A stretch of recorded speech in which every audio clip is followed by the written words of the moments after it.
Bismillahirrahmanirrahim. Assalamu alaikum, dear students. I hope all of you will be fine. Dear students, I've got your history. It's for class 7. As you know that we have started our chapter number 1 last time. It was about the Mughal Empire, the foundation. So we have done the very first Mughal Emperor Zahiruddin Babur. Today we are going to do Nasiruddin Muhammad Humayun. So he was the son of Babur, okay, and he was born in Kabul in 1508 AD. तो बाबर को जिस तरह उसकी अपनी upbringing हुई थी, उसने उसी तरह से अपने बेटे की भी अपब्रिंगिंग के ऊपर बहुत ज़्यादा अटेंशन दी. उसने उसकी जो इंटेलेक्चुअल और प्रैक्टिकल जितनी ट्रेनिंग है उसके ऊपर बहुत ख़ास तवज्जो दी. फिर उसके टर्किश, अरबिक और पर्शियन लैंग्वेजेस के ऊपर उसको भी अबूर था जिस तरह बाबर को था. फिर उसके बाद उसको मैथमेटिक्स और एस्ट्रोनॉमी में उसका ख़ास इंटरेस्ट था.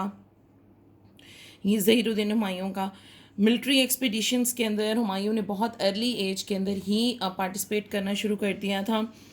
और बाबर ने हुमायूं को बहुत मतलब यंग एज के अंदर ही पॉलिटिक्स वगैरह में इन्वॉल्व कर दिया था. When he was just of 12 years of age उसने उसे गवर्नर बदख्शां का गवर्नर अपॉइंट कर दिया था. तो बहुत अर्ली एज से ही जो हुमायूं की प्रैक्टिकल लाइफ की जो प्रैक्टिस है वो स्टार्ट हो गई थी. फिर बहुत सी जो बैटल्स हैं उनके अंदर भी बाबर ने पार्टिसिपेट करवाया हुमायूं को. जैसे पानीपत की जंग थी उसमें भी हुमायूं ने पार्टिसिपेट किया और बड़ा मतलब फ़ाइट में साथ दिया. उसके बाद बाबर ने उसको आगरा भेज दिया था, जो भी ख़जाना और जितनी भी उनकी इस्टेब्लिशमेंट वगैरह थी उसके साथ भेज दिया. और हुमायूं ने हमेशा सोल्जर्स की जो किलिंग वगैरह है उसके वो हमेशा बहुत ज़्यादा ख़िलाफ़ था. नेक्स्ट उसके बाद भी जो बहुत सी बैटल्स हुई उसके अंदर अफगान्स के साथ हुई. तो उसने बहुत से एक्सपीडिशंस के अंदर बहुत सी बैटल्स के अंदर ज़हीरुद्दीन बाबर का साथ भी दिया और वहाँ पर बहुत सक्सेसफुल भी रहा वो. और जब बाबर की डेथ हो गई 1530 में, he was of 22 years of age. Humayun उस वक्त उसको एंथ्रोन कर दिया गया, यानी उस वक्त उसको हुक्मरान बना दिया गया. अब कुछ प्रॉब्लम्स थे हुमायूं में एडमिनिस्ट्रेशन के हवाले से. वो क्या थे? एक तो ये था कि जो ख़जाना था, ट्रेजरी कहते हैं ख़जाने को, ऑलमोस्ट एग्जॉस्टेड मीन्स के तकरीबन जैसे ख़जाना खाली था, क्योंकि बाबर ने बहुत ज़्यादा बैटल्स वगैरह की, बहुत इलाके फ़तह किए. तो उसका एक जो ड्रॉबैक था वो ये था कि बैटल्स में बहुत ज़्यादा ख़जाना इस्तेमाल होता था, मतलब बहुत ज़्यादा ख़र्चा आता था उसकी वजह से. और फिर उसने काफ़ी पब्लिक वर्क भी किए, तो जो ख़जाना था वो इतना ज़्यादा बच नहीं गया था. उसके अलावा बाबर एक बहुत स्ट्रॉन्ग किस्म का रूलर समझा जाता था, जबकि हुमायूं इतना स्ट्रॉन्ग नहीं था. ये वॉज क्वाइट पोलाइट, बहुत से मैटर्स के अंदर वो इतना ज़्यादा स्ट्रॉन्ग नहीं था. उसके अलावा बाबर ने हुमायूं को हमेशा एक एडवाइस की कि अपने भाइयों के साथ बहुत अच्छा ताल्लुकात रखो. तो उसकी वजह से क्या हुआ कि हुमायूं ने अपनी जो किंगडम है पूरी जो उसको मिली, जब उसको थ्रोन मिला तो उसने उसके अपनी किंगडम के 4 इक्वल पार्ट्स करके तो अपने भाइयों में भी उसको डिस्ट्रीब्यूट कर दिया. ठीक है, कामरान, अस्करी एंड हिंदाल, इन तीनों में उसने इक्वली डिस्ट्रीब्यूट कर दिया. लेकिन उसका नुकसान ये हुआ कि उसके जो भाई थे उसके साथ सिंसेयर नहीं थे. तो लेटर ऑन जब हुमायूं को उनकी ज़रूरत पड़ी तो they were not there to help him. उसके बाद जो बाबर की मुख्तलिफ़ किस्म की जो बाबर की डेथ के बाद हुमायूं को जो भी बैटल्स हुए उनके अंदर कहीं पे वो कामयाब हुआ भी सही, तो अपनी सक्सेस को वो रिटेन नहीं कर पाया. तो एक जगह उसकी सक्सेस होती थी तो दूसरी जगह कोई और आके मतलब कब्ज़ा कर लेता था. तो इस तरह के सिनेरियो से मुसलसल हुमायूं का मतलब सामना रहा. जैसे कि इब्राहिम लोदी की डेथ के बाद महमूद लोदी था, उसने क्या किया कि उसने अपनी ओध और बिहार में अपनी एक्टिविटीज़ बहुत स्ट्रॉन्ग कर ली, तेज़ कर ली. तो उसने जौनपुर के ऊपर हमला कर दिया महमूद लोदी ने, और उसके गवर्नर को निकाल दिया. अब हुमायूं ने महमूद लोदी के ऊपर हमला वहाँ पर किया जोध में, और उसको हरा दिया और उसको वहाँ से निकाल दिया. अब उसने आगे जो मुख्तलिफ़ इलाके हैं जैसे चनार है वहाँ तक वो गया. अब वहाँ पे शेरशाह सूरी था जो कि बहुत डोमिनेंट था. तो उसके साथ भी उसकी बैटल हुई. तो उसने बहुत सारे महीने लगा दिए कैसल लेने में, लेकिन जो शेरशाह था उसने मतलब उसका जो कैसल था वो बहुत स्ट्रांग था। तो शेरशाह ने क्या किया, शेरशाह सूरी ने अपने जो बेटा है उसके साथ और 500 सोल्जर्स के साथ ना अमन का पैगाम भेज दिया हुमायूं को। ठीक है, तो हुमायूं को जो एक चांस मिला था कि उस वक्त वो शेरशाह सूरी को ख़त्म कर सकता था, हुमायूं से वो चांस मिस हो गया और उसने शेरशाह के सूरी के ऊपर डिपेंड कर लिया इस बात में कि वो अच्छा है और उसके साथ सिंसेयर है। और इसकी ही कॉस्ट बाद में हुमायूं को बहुत ज़्यादा उठानी पड़ी, क्योंकि जो शेरशाह सूरी है वो बहुत ही मतलब पॉलिटिकली बड़ा स्ट्रांग था और बहुत कनिंग था, चालाक बहुत ज़्यादा था, मिलिट्री लीडर था। तो मिलिट्री के मामले में, बैटल्स के मामले में उसकी स्ट्रैटेजीज हमेशा बहुत ज़बरदस्त होती थी। अब उसने क्या किया कि शेरशाह सूरी ने बिहार में अपनी जो पोजीशन है बहुत स्ट्रांग कर ली। तो उसने तमाम अफ़गान जो ट्राइब्स हैं उनको भी अपने साथ मिला लिया कि हम सबको मिल के काम करना चाहिए और हमें बाबर के इसके हुमायूं के अगेंस्ट जाना चाहिए ना। फिर उसके बाद क्या हुआ कि 1531 में बिहार के ऊपर शेरशाह सूरी का मुकम्मल कंट्रोल हो गया। हुमायूं को जब पता चला तो उसने अपना जो कुछ साथी हैं वो भेजे कि भी आप जाओ और एनालाइज करो, आप देखो कि सिचुएशन क्या है। अब शेरशाह सूरी ने उन लोगों को से बहुत अच्छे से बात की और उनको अपनी लॉयल्टी कि हम आपके वफ़ादार हैं और हम आपके साथ बहुत अच्छे हैं, हम आपके साथ चलेंगे। तो उसने बजाय इसके कि उनको ये अफेक्ट दिया कि आई एम द मतलब रूलर ऑफ दिस एरिया, उसने उनको कहा कि जी हम तो आपके साथ ही हैं ना और हम आपके साथ मिलके काम करेंगे। तो हुमायूं के जो ये लोग कंपेनियंस वापस के उन्होंने जाके कहा कि जी आपको शेरशाह के मतलब वरी होने की ज़रूरत नहीं है, he is still obedient to you, यानी अभी भी वो आपका वफादार है। फिर क्या हुआ कि आफ्टर फ्यू वीक्स उसको मतलब खबर मिली कि जो शेरशाह सूरी है उसने मज़ीद आगे जो इलाके हैं जैसे गौर का इलाका है जो बंगाल का कैपिटल था, उसने वहाँ पे मतलब हमला कर दिया, वहाँ पे उसकी तरफ बढ़ रहा है। तो उसको बहुत गुस्सा आया। उसने फिर क्या किया कि वो उधर शेरशाह के पीछे चल पड़ा, उसने उसके ऊपर हमला कर दिया। तो उस वक्त तक शेरशाह सूरी का काफ़ी बड़े एरिया के ऊपर होल्ड हो चुका था। फिर हुमायूं ने उसके ऊपर जैसे हमला किया और गौर में वो 1538 के अंदर एंटर हुआ। वहाँ उसने गौर के ऊपर कब्ज़ा कर लिया हुमायूं ने और बड़ा खुश हुआ कि ज़ाहिर बात है it was a larger area और उसके ऊपर उसने बड़ा जनाब कंट्रोल कर लिया। तो वो इस बात की खुशी में ही ना उन्होंने जश्न जश्न में ही 8 माह जो है ना अपने 8 मंथ्स ज़ाया कर दिए इस चीज़ को, इस विक्ट्री को सेलिब्रेट करने में। इन द मीन वाइल क्या हुआ कि शेरशाह जो है वो अपनी स्ट्रेंथ को बढ़ाता रह गया और उसने क्या किया कि उसने जो आगरा की जो लाइन है जहाँ से उनको सप्लाईज मिलती थी, मतलब जैसे फूड हो गए या और भी चीज़ें जो सप्लाई आती थी, वो उसने क्या किया, बंद कर दिया। उससे नुकसान ये हुआ कि जो हुमायूं का उसका कैपिटल था, आगरा कैपिटल, उससे उसका जो राब्ता था वो ख़त्म हो गया। उसने अपना जो भाई है हिंदाल उसको भेजा कि भाई आप जाओ और जाके सिचुएशन कंट्रोल करो। लेकिन हिंदाल ने क्या किया कि आगरा जाती उसने अपने आप को किंग डिक्लेयर कर दिया कि जी अब मैं किंग हूँ। तो इस तरह से एक तरफ तो हुमायूं को शेरशाह से मतलब एक जंग करनी पड़ी, उसके बाद उसके अपने भाई भी उसके अगेंस्ट थे। फिर इस सिचुएशन में क्या हुआ कि उसने हुमायूं ने गौर में एक गवर्नर उसने रखा, कायम किया और फिर वो खुद कैपिटल की तरफ चल पड़ा, आगरा की तरफ। तो शेरशाह जो है वो पहले से रेडी था। उसने क्या किया कि हुमायूं को उसने आने दिया और एक जगह थी मोंगार, वहाँ तक उसने उसको आने दिया। और उसके बाद क्या हुआ कि मोंगार में जब शेरशाह अपनी आर्मी के साथ वहाँ इनका वेट कर रहा था तो हुमायूं को उसकी आर्मी का और इन तमाम चीज़ों का पता चला। तो उसने क्या किया कि जब ये यहाँ पर पहुँच गए तो हुमायूं ने बजाय इसके कि फ़ौरन हमला करता शेरशाह के ऊपर, उन्होंने क्या किया कि रेस्ट किया। उसने अपनी आदत से मजबूर हो कि नहीं अभी हम आए हैं, अभी हम कुछ दिन रेस्ट करेंगे और फिर उसके बाद हम उसके ऊपर हमला करेंगे। इस अरसे में क्या हुआ कि शेरशाह ने जो अपनी आर्मी है उसको मज़ीद बढ़ा भी लिया, स्ट्रॉन्ग कर लिया और उसने बैटल फील्ड के ऊपर भी अपना बड़ा कंट्रोल कर लिया। और जितने आसपास के जितने एजेंसीज लोग थे उनके ऊपर उसने उनके साथ अपना ट्रूस बना लिया, यानी एक अपना मुआहदा बना लिया और उससे क्या हुआ कि वो मज़ीद स्ट्रॉन्ग हो गया। तो 1539 में शेरशाह ने हुमायूं की आर्मी को अटैक किया तीनों जगह से। अब हुमायूं के जो ट्रूप्स थे वो प्रिपेयर नहीं थे, सारी बात है इसके लिए, क्योंकि वो अभी बैटल की उसमें कंडीशन में आए नहीं थे, वो रेस्ट पे थे, तो वो बर्दाश्त नहीं कर सके। और उसमें तकरीबन 8,000 सोल्जर्स तो जो थे हुमायूं के, वो जान से गए। और उसको भी जो रिवर गैंजीज जिसको हम गंगा रिवर कहते हैं, तो हुमायूं भी उसके अंदर डूब गया। बड़ी मुश्किल से वो वहाँ से निकला, और रिवर से निकला। उसको वहाँ एक सका था, एक पर्सन था, उसका नाम था सका। उसने उसको वहाँ से पानी में डूबने से बचाया, और बहुत मुश्किल से हुमायूं वापस आगरा पहुँचा। He was in a very bad condition. जब वो वहाँ पे गया तो उसने क्या किया कि जो इसकी बाबर की जो फैमिली थी उसको होस्टेज किया हुआ था शेरशाह ने।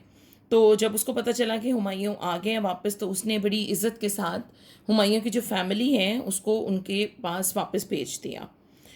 तो अब क्या हुआ कि जो शेरशाह सूरी है, ज़ाहिर बात है, वो इन फुल स्टीम, और बड़ा वो खुश था कि भाई मेरा तो बहुत ज़बरदस्त मेरी बैटल्स वगैरह हो गई हैं। अब हुमायूं ने क्या किया कि उसने एक दफ़ा फिर कोशिश की। तो उसने अपने जो जब वो आगरा पहुंचा तो वहाँ पर उसका जो भाई था इंदाल, जिसने वहाँ पर अपने आप को किंग डिक्लेयर किया था, फिर उसने मिस्टेक की कि उसने उसको माफ़ कर दिया। और उसके बाद उसने अपनी पावर वगैरह लेने की कोशिश की, सारा कुछ। फिर उसने क्या किया, उसने आर्मी अपनी बनाने की कोशिश की, लेकिन आर्मी के लिए उसके पास प्रॉपर सोल्जर्स नहीं थे। उसने बहुत से ऐसे लोग जो गांव के होते हैं, नौजवान होते हैं, मर्द होते हैं, आम यानी पेशे से जिनका ताल्लुक था, उनको भी उसने अपनी आर्मी में शामिल कर दिया। अब एक तो तादाद तो उनकी ज़्यादा हो गई, 40,000 के करीब लोग हो गए, लेकिन देवर अनएक्सपीरियंस्ड। दूसरी तरफ जो शेरशाह था, आपको पता है, वो बहुत स्ट्रांग था, मिलिट्री उसकी जो ट्रेनिंग थी वो बहुत स्ट्रांग थी। उसने क्या किया कि शेरशाह ने हुमायूं की प्रिपरेशन से पहले अपनी प्रिपरेशन की, और वो कनौज के मकाम पर वो गया, और उसने ऊपर वाली जो जगह है, कंपैरेटिवली जो ऊंची जगह थी, वहाँ पर उसने अपना जो कैंप है वो लगा लिया अपनी आर्मी का। तो जब हुमायूं अपनी आर्मी के साथ वहाँ पे पहुँचा, तो उनको जो नीचे वाली जगह थी, ज़रा निचली, उनको वहाँ पे कैंपिंग का मौका मिला। तो उसी दिन क्या हुआ कि बारिश हो गई। अब बारिश हुई तो वो नीचे वाली जगह जो थी वहाँ पे पानी इकट्ठा हो गया, उस पानी की वजह से उनकी कैंपिंग साइट सारी की सारी डूब गई। तो वो लोग अपनी कैंपिंग साइट को बचाने में लगे रह गए। तो इतनी देर में शेरशाह ने उन पर अटैक कर दिया। तो जारी पता, हुमायूं के जो सोल्जर्स थे तो उतना स्ट्रांग नहीं थे, तो वो जल्दी घबरा गए और वो भाग गए। इसी तरह से शेरशाह ने ये वाली जो बैटल है ये बहुत बहुत आसानी के साथ उसने जीत ली। अब क्या हुआ कि कनौज में जो ये है एग्ज़ाइल ऑफ हुमायूं, अब उसने बहुत सारी जारी बात है मुश्किलात के बाद वो दोबारा वहाँ से आगरा पहुँचा। अब शेरशाह जो है वो हुमायूं के पीछे पीछे था, तो वो उसने क्या किया कि दिल्ली पहुंचा Humayun, turn towards Delhi to escape arrest. अब वो दिल्ली की तरफ गया कि किसी तरह से वो शेरशाह से बच सके और वो उसको पकड़ नहीं ले। तो अब क्या हुआ कि शेरशाह उसके पीछे जाते जाते उसने आगरा पर भी कब्ज़ा कर लिया। ठीक है, उसके बाद हुआ ये कि जब ये new Delhi also fell to Sher Shah. अब न्यू दिल्ली भी शेरशाह के पास है, आगरा भी। अब जहाँ जहाँ आप देख रहे हैं कि हुमायूं जा रहा है इस शेरशाह से बचने के लिए, शेरशाह सूरी उसको फॉलो कर रहा है, और जहाँ जहाँ वो उसको फॉलो करता जा रहा है वो एरियाज़ वो कैप्चर करता जा रहा है। जैसे उसने पहले दिल्ली को कवर किया, फिर उसके बाद उसने लाहौर को उसने कवर कर लिया, आगरा वो पहले कर चुका था। ठीक है, तो इस तरीके से जहाँ जहाँ वो जा रहा था पीछे पीछे शेरशाह सूरी ने उन तमाम इलाकों के ऊपर कब्ज़ा कर लिया। आखिर कहाँ वो पहुँचा? Kandahar.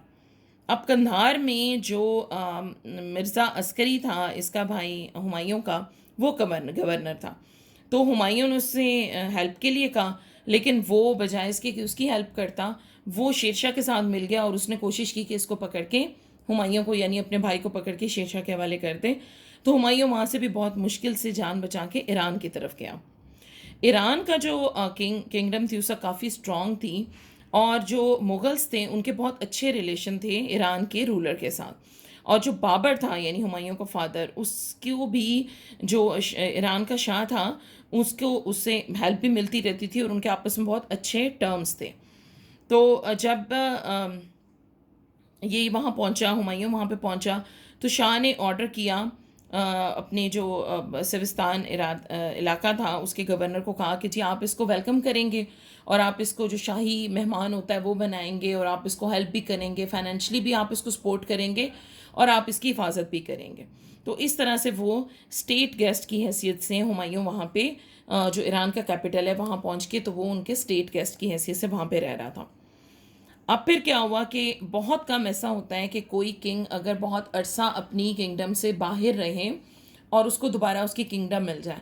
But Humayun was lucky, क्योंकि तकरीबन 15 साल वो 15 ईयर्स का जो अरसा है वो इंडिया से दूर रहा था और इस अरसे में शेरशाह सूरी वहाँ पे किंग था। तो शेरशाह सूरी के बाद उसके सारी बातें सक्सेसर्स थे जिन्होंने उसके ऊपर काम मतलब किया।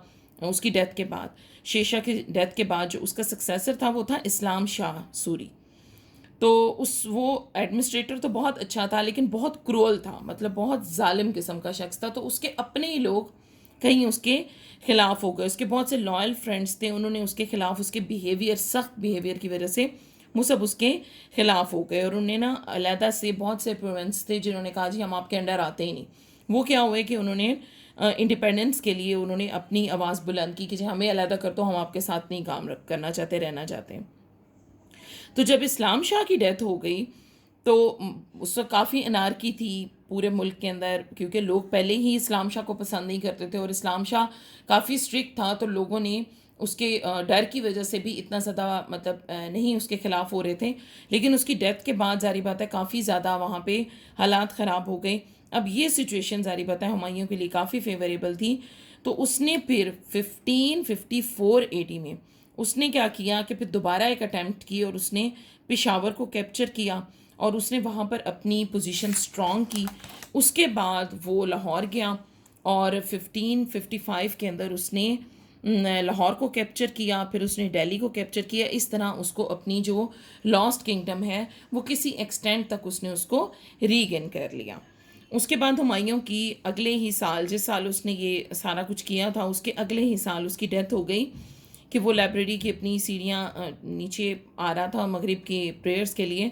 तो वहाँ से उसको मतलब वो गिरा, स्लिप हुआ, नीचे गिरा, तो उसके सर पे कुछ ऐसी इंजरीज आई जिसकी वजह से उसकी डेथ हो गई। तो ये हमारे पास हुमायूं की स्टोरी थी। अब हम आ जाते हैं शेरशाह सूरी और उसकी डायनेस्टी की तरफ। शेरशाह सूरी का जो रियल नेम था वो फरीद खान था। वो 1486 के अंदर पैदा हुआ। उसका जो फादर था हसन खान, वो जौनपुर का राजा था और कि जो राजा की जो आर्मी थी वो उसको उसने ज्वाइन किया हुआ था और वो जनरल के रैंक पे था। तो वो भी मतलब पहले से ही आर्मी का पर्सन था। इसी वजह से जो शेरशाह सूरी की अपब्रिंगिंग थी और सारा कुछ था वो फौजी स्टाइल में हुई थी बहुत ज़्यादा, इसीलिए वो इतना स्ट्रॉन्ग था। तो उसने जो शेरशाह सूरी का जो चाइल्डहुड था, बचपन था, वो ससराम में गुजरा और वो हंटिंग का और ट्रैवलिंग का, इन चीज़ों का शेरशाह सूरी बहुत शौकीन था, बहुत यंग एज से ही। और बड़ा मतलब वो हार्डी और इंडस्ट्रियस हो गया, वक्त के साथ मज़ीद ज़्यादा स्ट्रॉन्ग हो गया और उसकी पॉलिटिकल जो उसकी एबिलिटीज़ थी वो बहुत ज़्यादा पॉलिश हो गई।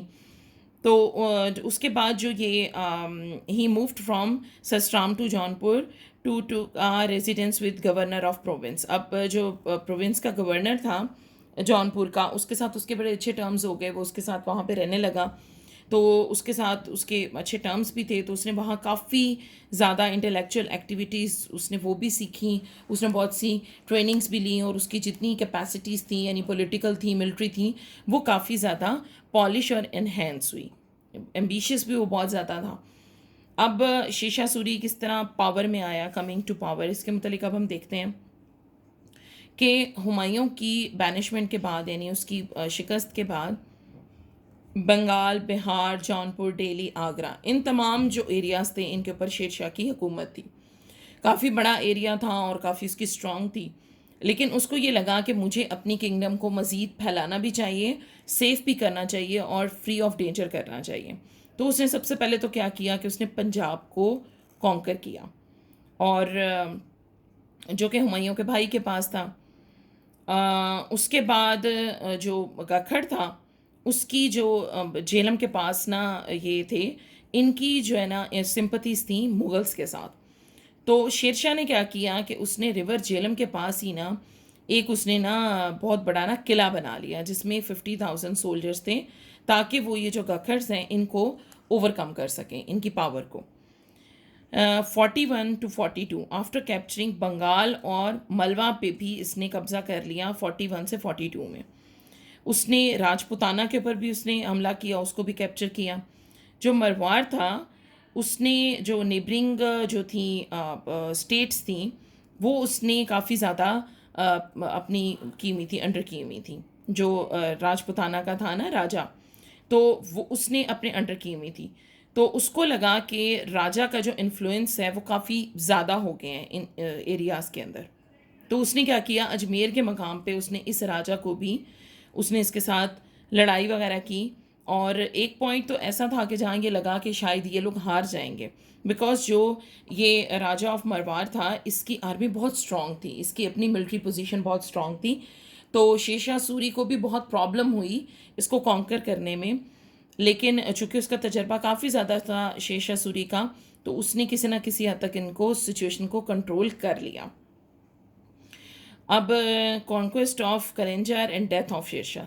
अब हुआ क्या कि 1545 एडी के अंदर कलेंजार में फुल फोर्स के साथ उसने हमला किया। तो वहाँ पे फायर बॉल्स, आपको पता है जैसे मैंने कैनन्स का आपको बताया, तो वो हो रही थी। तो उसमें क्या हुआ कि एक जो कैनन बॉल है वो वॉल से हिट करके इनके अपना जो गन पाउडर का जो इनका सारा था वहाँ पे पाइल पड़ा हुआ था, तो उसके ऊपर आके गिर गई। यानी इनका अपना जो एक वो जलता हुआ वो जो गोला था आग का, वो इनके अपने गन पाउडर पे गिरा, जिसकी वजह से एक्सप्लोजन हुआ, बहुत आग लग गई। और शेरशाह भी उसमें काफ़ी बुरी तरह से जल गया। लेकिन उसके बावजूद भी उसने अपने सोल्जर्स को इनकरेज किए रखा, और उसने बहुत ज़्यादा मतलब अपने सोल्जर्स को वो नहीं होने दिया कि मतलब जैसे एक होती है फीलिंग कि अगर आपका हुक्मरान हार जाए या बीमार हो जाए या लाइक हमला उसके ऊपर हो जाए, ज़ख्मी हो, तो लोगों की जो सोल्जर्स होती हैं उनकी जो पावर है वो कम हो जाती है, उनकी जो वो एक जोश होता है, मोटिवेशन ख़त्म हो जाती है। लेकिन उसने उनको मोटिवेट किए रखा, और इवनिंग तक जो है वो उनका जो फोर्ट है वो कॉन्कर्ड हो गया। ठीक है, लेकिन ये कुछ तो बहुत हुआ इसके ऊपर, बट उसका मतलब जारी पता ही वॉज बैडली बर्न, तो वो सर्वाइव नहीं कर सका। तो ये न्यूज़ सुनने के बाद वो उसकी डेथ हो गई। ठीक है, और उसको वो फिर ससराम लेकर आया, और वहाँ पे उसका एक टूम पहले से बना हुआ था, उसने खुद बनवाया था, तो वहाँ पे उसको बरी किया गया। ठीक है, अब इसमें यह था कि शेरशाह सूरी की एडमिनिस्ट्रेटिव रिफॉर्म्स बहुत ज़बरदस्त थी, क्योंकि उसने अपने रूल के अंदर ये चीज़ सीखी कि सिर्फ और सिर्फ बैटल या किसी चीज़ पे किसी एरिया के ऊपर कब्ज़ा करने से उसकी बेटरमेंट नहीं होती, जब तक कि आप उसके लोगों को खुश नहीं करो, उनके लिए आप कुछ अच्छा नहीं करो, और नेबरिंग जितने एरियाज़ हैं उनमें उनसे आपके फ्रेंडली टर्म्स हों, आप आवाम के लिए इतना अच्छा करो कि अवाम आपके साथ दे। तो इसके लिए उसने काफ़ी सारे रिफॉर्म्स उसने किए थे, और उसने एडमिनिस्ट्रेटिवली, पॉलिटिकली और इकोनॉमिकली उसने कोशिश की कि अपनी जो गवर्नमेंट है उसको मज़ीद स्ट्रॉन्ग कर सकें। उसके साथ साथ उसने जो उसकी मिलिट्री पावर्स थी उनके ऊपर भी वो खुद उसकी अपनी तवज्जो होती थी। तो उसने काफ़ी सारे एडमिनिस्ट्रेटिव जो थे एक्ट्स उसने वो किए थे। जैसे ख़ास तौर पे सबसे पहले उसने क्या किया, उनको जो अपनी एम्पायर थी फुल, उसको उसने क्या किया, प्रोविंस उनके बना दिए। फिर उसके बाद उसने प्रोविंस के बाद उनका होता था सरकार, फिर परगना, तहसील, विलेज, यानी उनके उसने फर्दर जो अपने एरियाज़ थे उनके छोटे छोटे पार्ट्स कर दिए ताकि एडमिनिस्ट्रेटिवली उनको कंट्रोल किया जा सके। फिर उसने प्रोविंस का जो हेड होता था वो गवर्नर होता था, जिसको आप बोलते थे सूबादार। फिर होता था एक हेड शिकदार। जो मेन टू ऑफिशियल्स होते थे वो होते थे हेड शिकदार और हेड मुंसिफ। अब जो शिकदार होता था वो ज़्यादातर एडमिनिस्ट्रेटिव जो मैटर्स हैं उनको देखता होता था, और वो रिस्पॉन्सिबल होता था लॉ एंड ऑर्डर का। उसके अलावा जितनी इन्फोर्समेंट वगैरह है और जो टैक्सेस लेते हैं उनका वो रिस्पॉन्सिबल होता था। और उसका जो मेन एक काम होता था शिकदार का, वो ये होता था कि वो जो इन्फोर्स करता था एडिक्ट्स को किंग को, यानी कि वो किंग को जितने मशवरे वगैरह हैं और जितनी ये जो चीज़ें इनके मतलब अप टू डेट रखता था। उसके अलावा मॉनिटरिंग भी करता था मुख्तलिफ एरियाज़ में कि कहाँ पे क्या हो रहा है, कोई काम गलत तो नहीं हो रहा, कोई अपनी ताकत का नाजायज़ फ़ायदा ना उठा रहा हूँ। तो ये सारा कुछ भी ये मॉनिटरिंग करता था शिकदार, क्योंकि स्मॉल जो एडमिनिस्ट्रेटिव यूनिट्स थे जैसे परगना, विलेज, तो उनके भी जो ड्यूटीज़ वगैरह जो देते थे उनके ज़िम्मे लगाई जाती थी, वो भी शिकदार ही करते थे। फिर था हेड मुनसिफ। हेड मुनसिफ बेसिकली रिस्पॉन्सिबल होता था लॉ के जितने मैटर्स हैं उनके अंदर, कि मतलब काजी रखना है, पटवारी होंगे, चौधरी होंगे, मुकद्दम होंगे, इनका क्या काम होगा कि ये काम करेंगे लोगों के बेनिफिट के लिए, ठीक है। और उसके बाद एक ट्रेयरर था और दो स्क्राइब्स थे कि मतलब कि किन्होंने जाके टैक्स लेना है, टैक्स कलेक्ट करना है, टैक्स मनी कितनी एक होनी चाहिए। तो इस तरह के जितने जो मैटर्स थे वो हेड मुनसिफ के अंडर आते थे। उसके बाद है अपॉइंटमेंट्स ऑफ ऑफिशियल्स। उसमें उसने ये किया कि अपने जितने ऑफिशियल मैटर्स हैं उनको उसने क्या किया कि ट्रांसफ़र किए उसने, कि जो शेषा used to transfer his officials after over 2 to 3 years। अब उससे ये होता था ऑफिशियल्स को जब भी ये ट्रांसफ़र करता था उसका ये होता था कि एक ही जगह पे अगर एक इंसान ज़्यादा अरसे तक रहेगा तो वो उसके ऊपर अपना इन्फ्लुएंस बना लेता था और अपनी ताकत का नाजायज़ फ़ायदा भी उठाता था। तो ये जो ट्रांसफ़र का सिस्टम है ये शेरशाह ने सबसे पहले किया था कि हर 2 से 3 साल बाद वो क्या करता था कि अपने जो ऑफिशियल्स हैं उनको ट्रांसफ़र करता रहता था, यानी एक एरिया से दूसरे एरिया में उनकी शिफ्टिंग कर देता था। उसके बाद पंचायत का सिस्टम था। पंचायत एक बेसिकली ऐसा सिस्टम होता है जिसमें जो आपका एक इलाका होता है उसके जो बड़े लोग होते हैं वो जो हैं कम्युनिटी लीडर्स जो बेसिकली होते हैं वो बैठते हैं और वो मामलात को हल भी करते हैं, और उनका जो लोगों का उनके ऊपर बिलीफ भी होता है, वो उस एरिया के अपने लोकल लोग होते हैं। तो उसने क्या किया, उसने पंचायत का जो सिस्टम है उसने उसको इंटैक्ट रखा, यानी उसको उसने कैरी ऑन रखा। फिर उसका था policing system. Shershah Suri gave the responsibility of law and order to muqaddam और chaudhary of the respective area. अब उसने क्या किया कि जिस एरिया के वो मुकद्दम और चौधरी होते थे उन्हीं को ही लॉ एंड ऑर्डर का भी उसने रिस्पॉन्सिबल बना दिया, कि अगर कोई मर्डर है, कोई रॉबरी है या किसी भी किस्म का क्राइम हो रहा है तो उसको उसके ऊपर जो लॉ मतलब इन्फोर्स होगा और जो पुलिस होगी सारा कुछ वो वहाँ के मुकद्दम और चौधरी के अंडर आएगी। फिर उसके बाद इंटेलिजेंस का सिस्टम। इंटेलिजेंस का सिस्टम उसने बहुत ज़बरदस्त उसने बनाया, कि उसमें ये था कि मॉनिटरिंग का उन्हें सिस्टम रखा कि बहुत से मॉनिटर्स थे, वो लोग जाते थे और वो जाके इन एरियाज़ के अंदर रेकी करते थे और देखते थे कि कहीं कोई ऑफिशियल अपनी मतलब जो इख्तियारात हैं उनका गलत इस्तेमाल नहीं कर रहा, लोगों का इस्तेसाल तो नहीं कर रहा, या मतलब अपनी पावर्स का नाजायज़ इस्तेमाल कर रहा हूँ। तो उनकी तमाम एक्टिविटीज़ को, और इवन जो लोकल लोग हैं, इन्फ्लुएंशियल लोग हैं चौधरी, उनके ऊपर भी चेक एंड बैलेंस रखने के लिए उन्हें एक प्रॉपर अपना इंटेलिजेंस सिस्टम रखा था जिसमें उसके प्रॉपर मॉनिटर्स थे।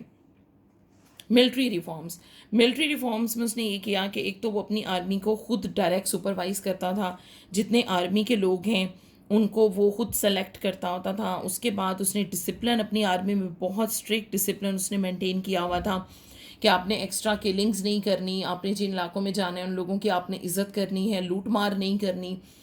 फिर उसके अलावा वो उनकी जो पे वगैरह का सिस्टम था या सारा कुछ था, ये तमाम जितनी चीज़ें होती थी तो उनको उनके ऊपर उसका बड़ा नज़र होती थी और वो अपने सोल्जर्स का बहुत ख्याल रखता था। फिर उसने अपने सोल्जर्स को कहा था कि जिस एरिया में आप जाते हो अगर वहाँ क्रॉप्स हैं उनको आपने डैमेज नहीं करना, और अगर किसी वजह से क्रॉप किसी की डैमेज हो भी जाती है तो आप उसके मालिक को पे करेंगे।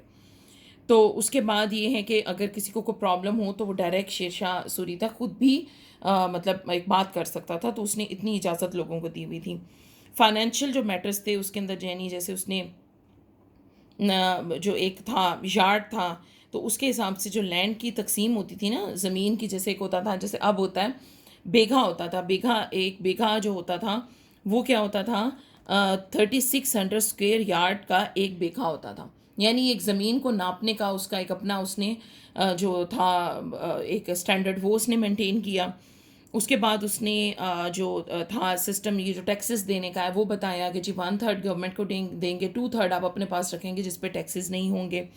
ये उसने कहा जितने भी थे ये जो क्रॉप्स वगैरह के लिए जो फार्मर्स थे, ये जो मालकान थे, ज़िम्मेदार थे, तो उनसे वो टैक्स नहीं लेते थे। उसके अलावा उसने क्या किया कि रेवेन्यू के लिए उसने ऑफिसर्स रखे कि आप जो रेवेन्यू आप करेंगे, और जो कल्टीवेटर्स के साथ मामलात थे, जो फसल वगैरह उगाते थे उनके साथ मामलात थे, उनको उसने एक बहुत ज़बरदस्त डॉक्यूमेंटेशन की फॉर्म में उसने रखा कि जी उसके ऊपर ऑफिशियल्स भी और कल्टीवेटर्स भी अपने साइन करेंगे, ताकि किसी भी किस्म की कोई जो बेईमानी है वो ना हो सके। उसके अलावा कैश की सूरत में भी दिया जाता था, जो रेवेन्यू था, टैक्सेस जिनको हम कहते हैं, ये कैश की सूरत में भी होता था और क्रॉप की सूरत में भी होता था, तो दोनों सूरतों में एक्सेप्टेबल था। तो उसका भी एक ख़ास जो हिस्सा है वो वहाँ पे दिया गया, मेंटेन कर दिया गया था। लोन्स दिए जाते थे कल्टीवेटर्स को कि अगर वो उनके पास पैसा नहीं है अपनी फसल के लिए तो उनको लोन भी दिए जाते थे, बहुत आसान जो होते थे उसके साथ रूल्स रेगुलेशन के साथ। फिर टैक्स और करेंसी का जो सिस्टम था वो उसने बहुत ज़बरदस्त किया कि उसने मतलब ये जो मनी वगैरह है वो उसने सबसे पहले की बनाई, के बजाय इसके कि वो कॉपर कॉइन्स के ज़माने में चलते थे, उसने उसकी जगह उनको रुपया का नाम देना शुरू किया कि ये रुपया है और टका है। फिर उसके बाद गोल्ड और सिल्वर कॉइन्स रखे, ट्रेडिंग में जो ज़्यादातर काम होते, क्योंकि ट्रेडिंग में ज़्यादा मनी की ज़रूरत होती है, तो फिर गोल्ड एंड सिल्वर कॉइन्स थे। उसके अलावा जो कॉइन्स का सिस्टम था वो था मतलब हाफ हो गया, 1/4, 1/8 एंड 1/16 पार्ट। तो ये मुख्तलिफ, जैसे अब हम आज कहते हैं कि 1 रुपया है, 2 रुपया है, 5 है, 10 है, इसी तरह से उस वक्त करेंसी जो होती थी वो इस तरह से होती थी। उसमें होता था 8 आना, 4 आना, 2 आना, 1 आना। तो आना वॉज बेसिकली कॉइन्स का जो एक सिस्टम था उसको आप आना से कहते थे कि 8 आना है, 4 आना है। उसके अलावा उसने बहुत सारे इस तरह के काम किए थे जिससे ट्रेड को और कॉमर्स को बहुत ज़्यादा तरक्की मिल सके और ट्रेडिंग हो सके दूसरे मतलब जो हैं जो नेबरिंग कंट्रीज़ वगैरह हैं, और उनसे रेवेन्यू और जो टैक्स है वो इस तरह से कलेक्ट हो कि वो भी बर्डन नहीं हो और इनको भी फ़ायदा हो। ये नीचे आप देख सकते हैं कि जो कॉइन्स उसने बनाए थे ये यहाँ पर बने हुए हैं, उनकी पिक्स बनी हुई हैं। नेक्स्ट हमारे पास यहाँ पर आ जाता है जस्टिस का सिस्टम।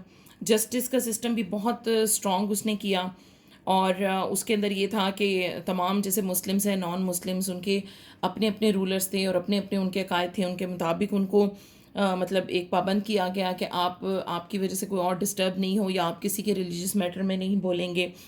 फिर उसके बाद ये हुआ कि उन्हें काजी का जो सिस्टम था, जैसे आज जज वगैरह होते हैं उससे काजी होते थे, काजी उसने हर लेवल के ऊपर किए कि जो तमाम जितना भी जुडिशरी सिस्टम है और क्रिमिनल केसेस हैं, दूसरे सिविल केसेस हैं, उनको सुनने के लिए काजी अपॉइंट होते थे। और उसके अलावा अगर किसी को कोई शिकायत है ऐसी तो वो डायरेक्ट शेरशाह सूरी तक भी जा सकता है, अगर वो अपने मामलात में उसको लगा है कि उसके साथ इनजस्टिस हुई है और काजी ने सही फैसला नहीं किया, तो शेरशाह सूरी ने लोगों के लिए ये फैसिलिटेट किया था कि वो डायरेक्ट उसको भी आके कंप्लेन कर सकते थे।